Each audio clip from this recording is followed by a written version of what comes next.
Hello again.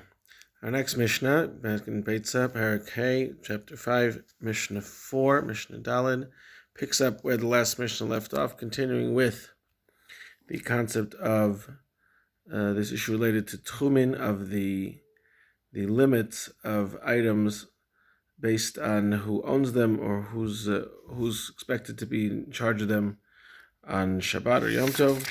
Here's really more with regard to Yom Tov because we're dealing with food preparation, which, as we've discussed many times, of course, is permitted on Yom Tov as opposed to on Shabbat. For the most, obviously, a little bit like seasoning things, which we'll see in the second half of the Mishnah. Some of that might be permitted on Shabbat as well. But anyway, the Mishnah discusses. Mishnah opens with the case of if you borrow a kli, if you borrow a utensil from someone. So it'll depend on whether the borrowing was done before Yom Tov or on Yom Tov. That's the first half of the Mishnah. Hashoel kli mechaveiro me'erev Yom Tov kiragli hashoel. If someone borrows a utensil from before Yom Tov, so then when Yom Tov began, it was in the hands of the borrower, and then the Yom Tov status of the borrower is the one that determines its status on Yom Tov, and it can be taken wherever the borrower can go, for better and for worse, on Yom Tov.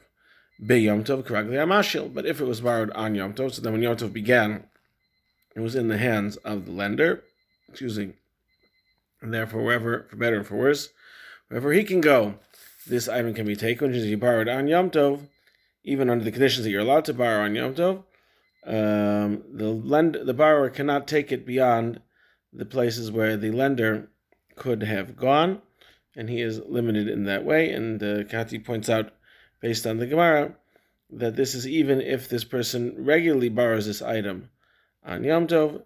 If he didn't have it when Yom Tov began, we cannot transmit that right to him. That's the first half of the Mishnah. The second half of the Mishnah, as I mentioned, deals with borrowing spices and those kinds of things. Ingredients within a dish, and what's going to be the status of the dish once ingredients have been borrowed. Woman's baking, and she borrowed spices, water, salt. She borrowed ingredients, and she's making it into something.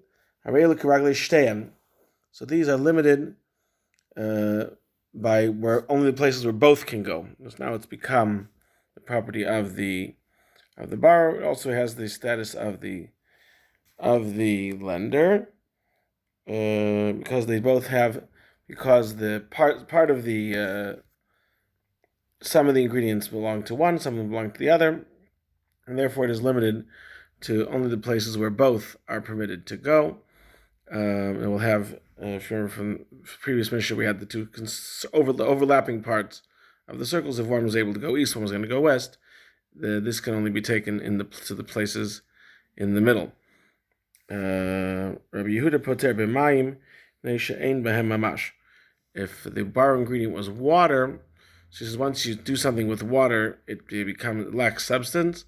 It becomes sort of batel, becomes nullified within the mixture. Obviously, water does have substance on its own, but when you mix it into things, it loses that substance. It becomes sort of part of the mix, and therefore he says if water is the borrowed object, so then that does not, the person who owned the water, their status is nullified in this context, and therefore we don't take that into account. So again, this Mishnah is continuing with this concept of whose status is significant in terms of where you can take objects on Yom Tov, and basically it's who the person who owned it, or even if it was borrowed, it's the person whose control it was when Yom Tov began. And if it's a joint, like this dough or this baked item where two people had control of it together, so then it's going to be limited by both. And we will leave it here.